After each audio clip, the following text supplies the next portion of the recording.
Assalamualaikum warahmatullahi wabarakatuh.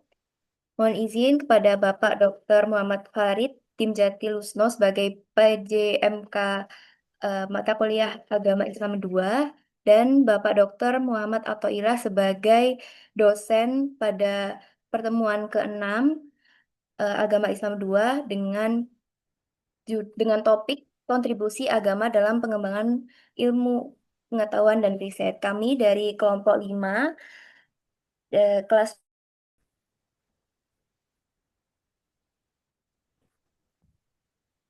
Kami dari kelompok 5 kelas BWIB izin untuk mempresentasikan materi kontribusi agama dalam pengembangan ilmu pengetahuan dan riset. Boleh di next. Sebelumnya, perkenalkan anggota dari kelompok kami, yaitu kelompok 5. Bisa dari Bunda. Perkenalkan, saya Dinda Aina Dopa dengan NIM 194241046. Perkenalkan, saya Mahira Putri Widayuniar dengan NIM 194241055. Perkenalkan, saya Amanda Lidianjaro dengan NIM 1942411059. Baik, perkenalkan nama saya Novia Indah Setiawati dengan NIM 194241064.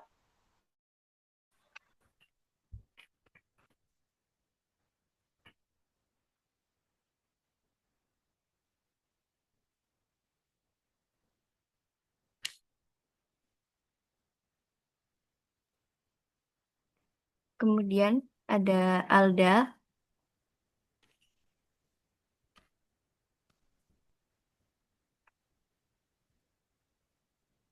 Dengan saya Nur Zakia Lariska dengan NIM 1942084.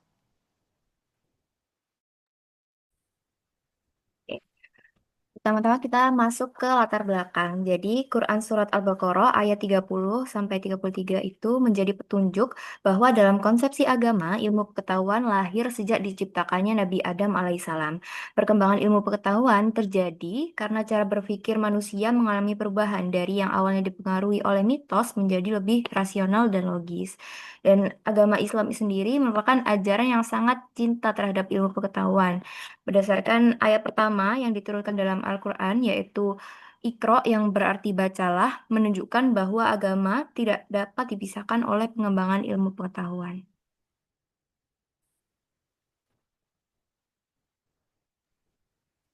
Oke, baik. Selanjutnya ada tujuan, yang dimana tujuan kami untuk membawakan presentasi kali ini yaitu memberikan pemahaman yang jelas tentang definisi ilmu pengetahuan dan riset. Yang kedua yaitu mengetahui bagaimana hubungan agama Islam dalam pengembangan ilmu pengetahuan dan riset. Yang ketiga, mengetahui kontribusi agama Islam terhadap perkembangan ilmu pengetahuan dan juga riset. Yang keempat, mengungkapkan peran para tokoh ilmuwan Muslim dalam membangun tradisi keilmuan dan riset yang berpengaruh bagi perkembangan ilmu pengetahuan. Yang kelima, yaitu mengidentifikasi dalil-dalil Al-Quran dan hadis yang mendorong pengembangan ilmu pengetahuan dan riset. Selanjutnya ada manfaat. Yang pertama, yaitu menambah wawasan mengenai konsep dasar ilmu pengetahuan dan riset. Yang kedua, memperkuat pemahaman tentang hubungan agama Islam terhadap perkembangan ilmu pengetahuan dan juga riset. Yang ketiga, yaitu mengapresiasi kontribusi ilmuwan Muslim dalam sejarah perkembangan ilmu pengetahuan. Yang keempat, yaitu menyadarkan masyarakat tentang pentingnya ilmu pengetahuan dalam meningkatkan kesehatan dan juga kesejahteraan. Dan yang terakhir yaitu memberikan landasan spiritual dan motivasi yang kuat mengenai peran agama dalam pengembangan ilmu pengetahuan dan riset.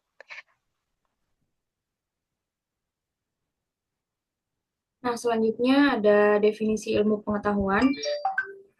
Dalam pandangan Islam, ilmu pengetahuan dipahami secara luas dan menyeluruh, mencakup hasil pemikiran rasional, pengamatan pengamatan secara indrawi, hingga petunjuk wahyu. Al-Quran bukan hanya dijadikan sebagai pedoman saja dalam aspek spiritual, tetapi juga berfungsi sebagai dasar epistemologi dalam pengembangan ilmu. Kata ilmu sendiri disebutkan lebih dari 700 kali dalam Al-Quran yang menegaskan posisi ilmu sebagai fondasi penting dalam kehidupan manusia dan keberlangsungan umat.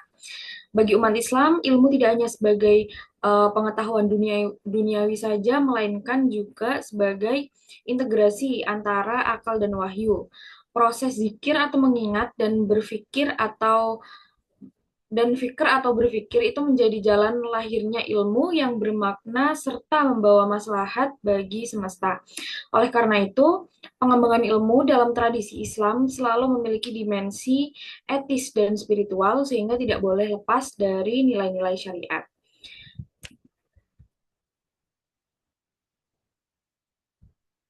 Nah, adapun definisi dari riset atau penelitian itu secara sederhana dapat didefinisikan sebagai suatu proses sistematis yang dilakukan untuk mengumpulkan, mengolah, menganalisis, dan menyajikan data dengan tujuan untuk memahami suatu fenomena secara lebih mendalam dan mencari jawaban atas permasalahan yang sedang diteliti. Nah, penelitian dilakukan secara berulang kali dengan pendekatan yang terencana agar memperoleh hasil yang valid dan dapat dipertanggungjawabkan. Dengan kata lain, penelitian itu bukan hanya sekedar untuk mencari informasi saja, tetapi melalui tahapan-tahapan yang terstruktur dan logis untuk mendapatkan kesimpulan yang tepat. Nah, penelitian atau riset ini dalam perspektif Islam itu dilakukan melalui metode ilmiah yang sistematis, mencakup observasi, eksperimen, dan penelaran. Pendekatannya itu meliputi pendekatan bayani atau analisis tekstual. Lalu kemudian burhani itu adalah logika deduktif, tajribi itu adalah eksperimen, serta irfani atau intuisi spiritual. Nah, keempatnya menjadi sarana untuk menyingkap kebenaran secara menyeluruh. Nah, dengan demikian ilmu dan riset dalam Islam tidak hanya menekankan pada aspek rasional saja, tetapi juga spiritual dengan tujuan akhir untuk menemukan kebenaran dan memberi manfaat bagi umat manusia.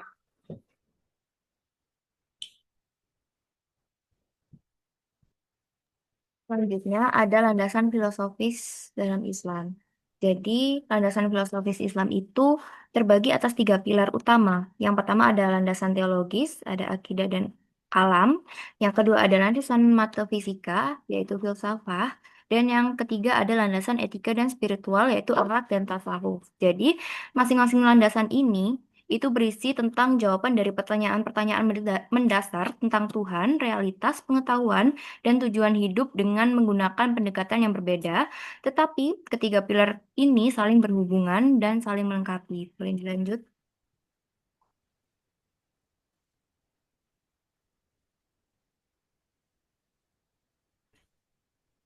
Jadi yang pertama ada landasan teologis. Jadi mohon maaf, tiga pilar dalam landasan filosofis Islam ini kan terjadi terbagi atas tiga pilar. Nah, pilar-pilar ini nanti akan terbagi lagi menjadi poin-poin sendiri. Jadi yang pertama ada landasan teologis, yaitu akidah dan kalam, terdiri atas tauhid, wahyu dan akal, kebebasan dan takdir. Jadi apa sih yang dimaksud tauhid? Jadi tauhid itu dipandang sebagai pusat pengalaman keagamaan yang merupakan hakikat ajaran Islam sekaligus menjadi landasan bagi pengetahuan, filsafat, etika, dan tatanan sosial.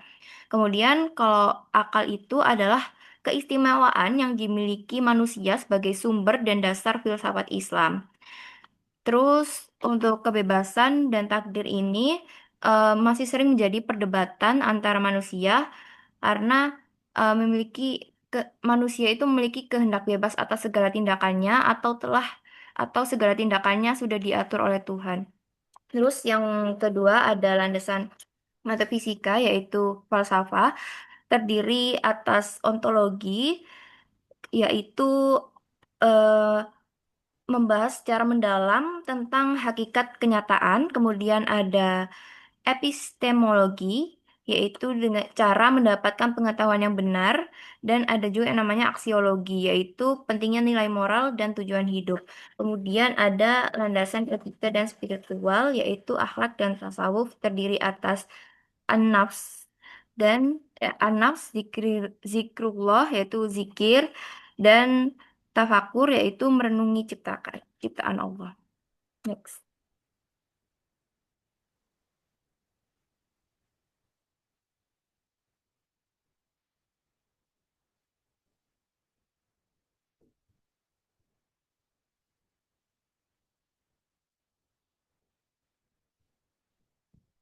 Mungkin kepada Alda bisa dipersilakan untuk menyampaikan tentang sejarah perkembangan ilmu dalam Islam.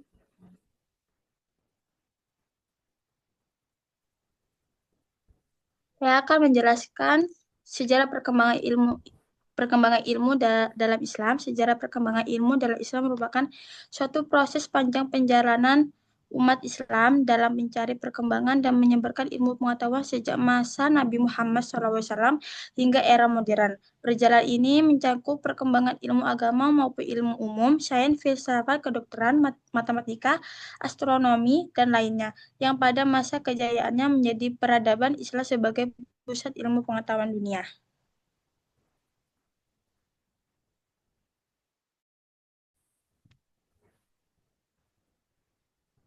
Nah, yang selanjutnya ini ada tokoh-tokoh ilmuwan atau cendekiawan atau ulama Muslim, peran serta penemuan dan perannya.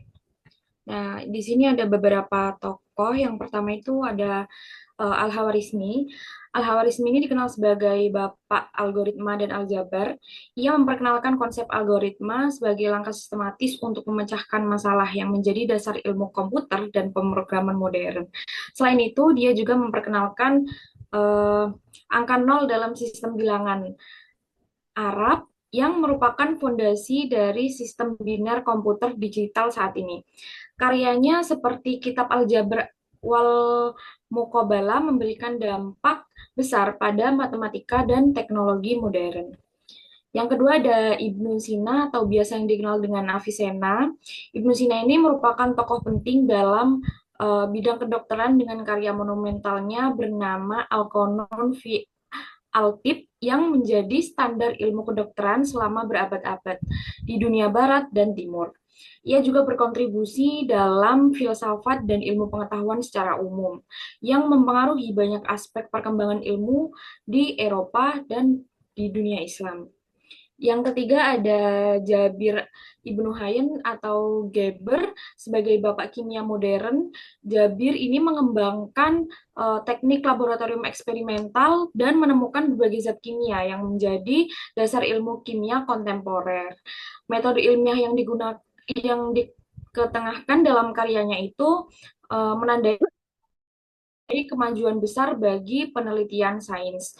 Yang keempat ada Ibnu Al-Haytham atau Al-Hazan. Nah, beliau adalah pelopor optik dan metode ilmiah dengan karyanya bernama Kitab Al-Manazir. Teorinya tentang cahaya dan penglihatan menjadi dasar penting di bidang fisika dan optik modern. Yang kelima ada Al-Batani, dikenal untuk penelitian astronominya. Ia menghitung panjang tahun matahari dan menggunakan trigonometri untuk memperbaiki perhitungan gerak benda langit, yang berkontribusi pada perkembangan ilmu astronomi. Yang keenam ada Ibnu Qurra atau Tabit bin Qurra, tokoh yang terkenal dalam bidang matematika dan mekanika. Ia berperan dalam pengembangan geometri non-Euklidean dan teori fisika awal yang penting. Yang ketujuh ada Al-Jazari, dikenal sebagai bapak robotika karena ciptaannya berupa mesin otomatis berbasis hidrolik dan mekanik yang menginspirasi teknologi modern.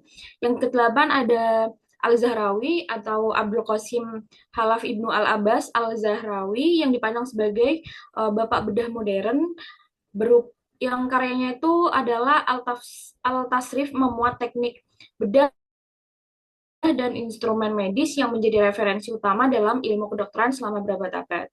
Yang kesembilan ada Ibnu Rus atau Averroes. Ia merupakan seorang filsuf dan ilmuwan yang menggabungkan filsafat Aristoteles dan ajaran Islam. Pemikirannya ini berpengaruh pada perkembangan filsafat dan ilmu di Eropa.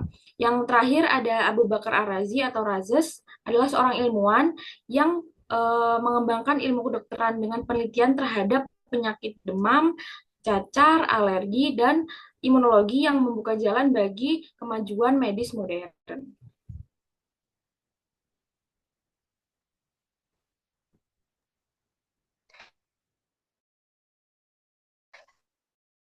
Baik, selanjutnya yaitu hubungan agama Islam dalam pengembangan ilmu pengetahuan dan riset ini sangat erat dan saling melengkapi.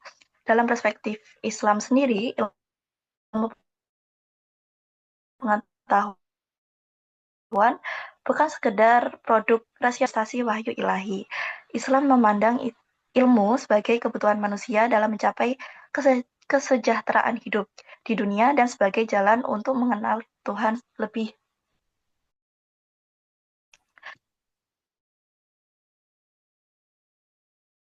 dan mendekatkan diri pada Tuhan. Kewajiban manusia berakal sebagai makhluk Allah Subhanahu wa taala.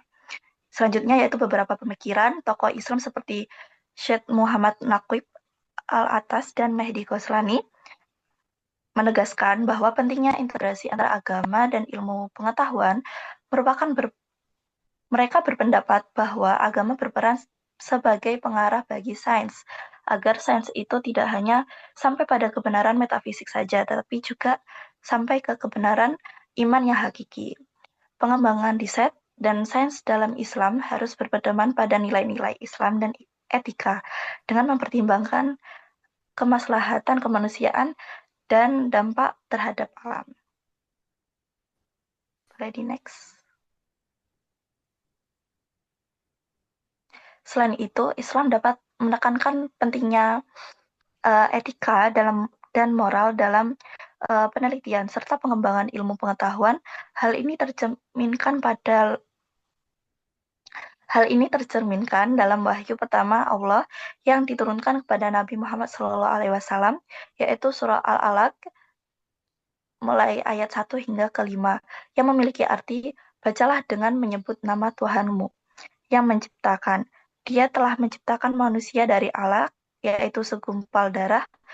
Bacalah, dan Tuhanmu lah yang mulia, yang mengajar manusia dengan pena, mengajarkan manusia apa yang tidak diketahuinya. Nah, ayat ini menegaskan bahwa sumber ilmu pengetahuan itu adalah wahyu ilahi dan pentingnya membaca dan belajar sebagai dasar ilmu. Lalu, selain itu, Allah itu juga mengajarkan manusia di suratnya tadi dengan pena, yaitu dapat diartikan sebagai simbol riset dan pencatatan ilmu pengetahuan. Selanjutnya dalam riset, Islam itu juga menekankan pentingnya metode ilmiah yang dilandasi nilai-nilai keislaman, sehingga riset tidak semata-mata mencari kemajuan teknologi saja atau keuntungan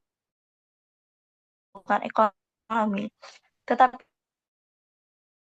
lebih jauh untuk kemaslahatan umat dan keharmonisan dengan Islam juga mempertimbangkan. Dengan demikian, hubungan agama Islam tidak hanya mengakui pentingnya ilmu pengetahuan dan riset, tetapi juga memberikan kayak kerangka nilai dan etika yang mengarahkan perkembangan ilmu itu tersebut menuju tujuan yang bermakna, yaitu kesejahteraan umatnya secara keseluruhan beserta kelestarian alam semesta. Boleh di next.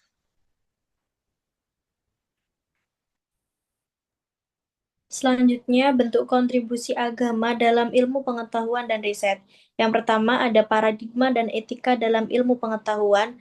Agama memberikan kerangka berpikir atau akidah, pedoman pemanfaatan, dan nilai moral atau akhlak sebagai landasan etis pengembangan ilmu pengetahuan.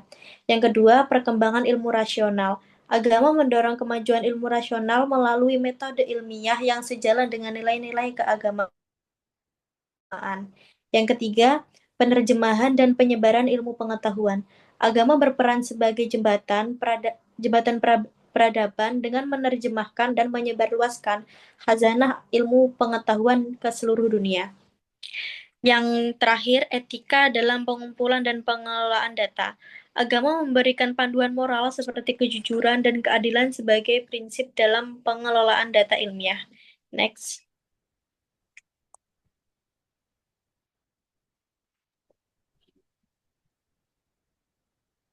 Selanjutnya saya akan menjelaskan tentang dalil yang menjelaskan tentang ilmu pengetahuan dan riset. Dalam Quran surat Ali Imran ayat 190 sampai 195 yang berbunyi A'udzu billahi minasyaitonir rajim. Bismillahirrahmanirrahim.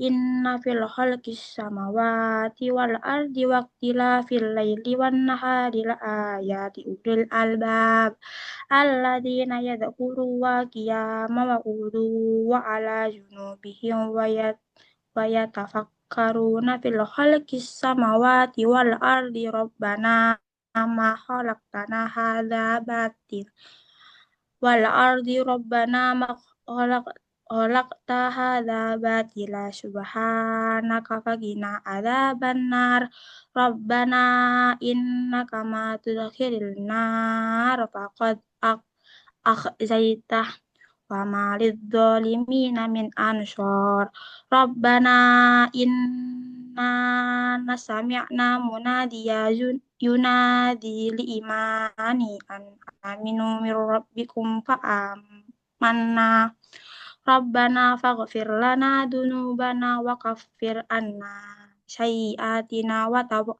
tawaffana ma'al abrar rabbana wa Rabbana wa a'ina ma wa'adtana ala rusulika wa la tuqriya yaumal qiyamah innaka la tuqriful mi'ad fastajaba lahum rabbuhum anni la udiya amala amili minkum min dakari au untha ba'dukum min ba'd falladhi hajaru wa ukhriju min diyarihim wa udnu fi sabilillah wa qatilu la ukafirna annahum sayyiatihim walad khilnahum jannatin tajri min tahtiyal anharu sawamin min indillah wallahu indahu husnul thawab yang artinya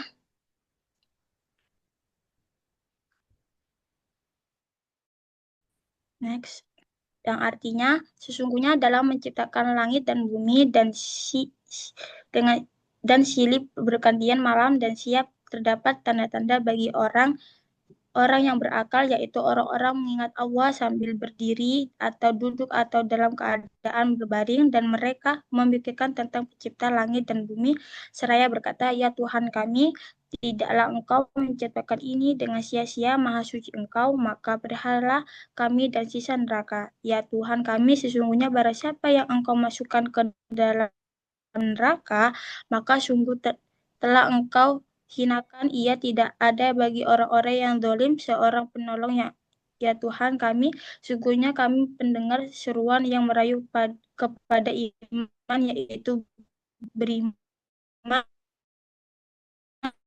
berimanlah kamu kepada Tuhan, maka wafatlah kami beserta orang-orang yang yang telah Engkau janjikan kepada kami, dan kami dengan berantakan Rasul engkau, dan janganlah engkau hinakan kami di hari kiamat, sesungguhnya engkau tidak menyia-nyiakan amal orang-orang yang beramal di antara kamu, baik laki-laki atau perempuan, karena sebagian kamu adalah turunan dari sebagian yang maka orang-orang yang berhijrah yang diusir dari kampung halamannya, yang disakiti pada jalanku, yang berperang dan yang dibunuh, pastilah akan Kuhapuskan kesalahan-kesalahan mereka, dan pastilah aku memasukkan mereka ke dalam surga yang mengalir sungai-sungai di bawahnya sebagai pahala di sisi Allah, dan Allah pada sisi pahala yang baik.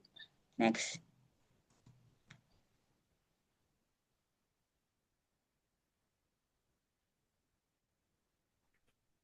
Baik, selanjutnya ada studi kasus. Untuk studi kasus kita mengambil dari Bait Al-Hikmah, yaitu Rumah Kebijaksanaan, sebagai salah satu contoh nyata kontribusi Islam dalam pengembangan ilmu pengetahuan dan riset.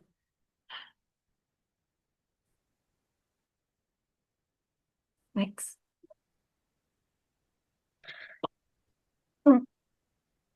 للآيات أولي الألباب الذين يذكرون الله قياما وقعودا على جنوبهم ويتفكرون في خلق Mohon السماوات maaf, والأرض ربنا ما خلقنا um, Mbak Alda, mic-nya belum di... Nah, oke. Lanjut, mohon maaf. Jadi untuk latar belakang dari bangunan tersebut itu apa sih? Jadi Bait Al-Hikmah atau Rumah Kebijaksanaan adalah pusat intelektual pada masa dinasti Abbasiyah, yaitu pada abad ke-8 sampai 9 Masehi, letaknya di Baghdad, yang diperkasai sejak Khalifah Al-Mansur dan berkembang pesat di bawah Harun al-Rashid serta Al-Ma'mun. Nah, lembaga ini berfungsi sebagai perpustakaan, pusat pendidikan, observatorium astronomi, dan pusat penerjemahan karya dari Yunani, Persia, India, dan berbagai peradaban lain. Nah, Bait Al-Hikmah juga menjadi simbol kejayaan intelektual Islam sekaligus penghubung penting dalam pertukaran ilmu pengetahuan dan budaya antara Timur dan Barat.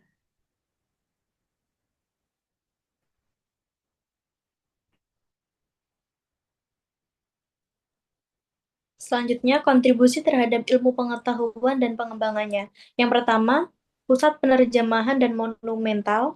Yang kedua, pelestarian dan penyebaran pengetahuan dunia. Yang ketiga, inovasi dan pengembangan ilmu pengetahuan.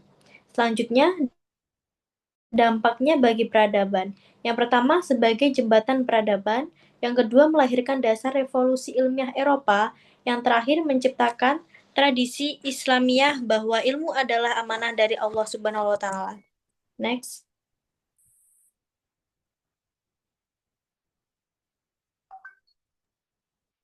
Baik, jadi dapat disimpulkan bahwa Islam memiliki peran mendasar dalam perkembangan ilmu pengetahuan melalui penyatuan antara wahyu dan rasio, menjadi penghubung antar peradaban, serta menawarkan pedoman moral yang menjamin bahwa ilmu digunakan demi kebaikan umat manusia. Next.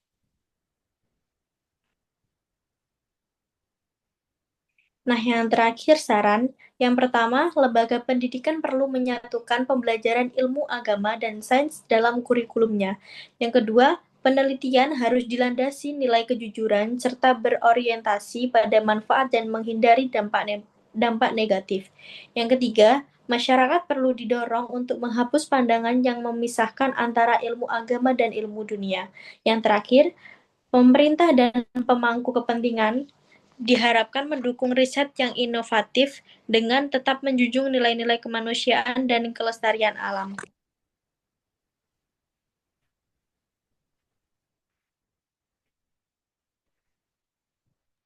Ini merupakan daftar pustaka yang kami ambil untuk materi ini. Boleh dilanjut? Baik, mungkin cukup itu saja pemaparan materi dari kelompok kami. Untuk kurang lebihnya, kami mohon maaf yang sebesar-besarnya, dan kami juga membuka untuk sesi diskusi. Baik, terima kasih. Saya akhiri. Sekian dari kami. Wassalamualaikum warahmatullahi wabarakatuh.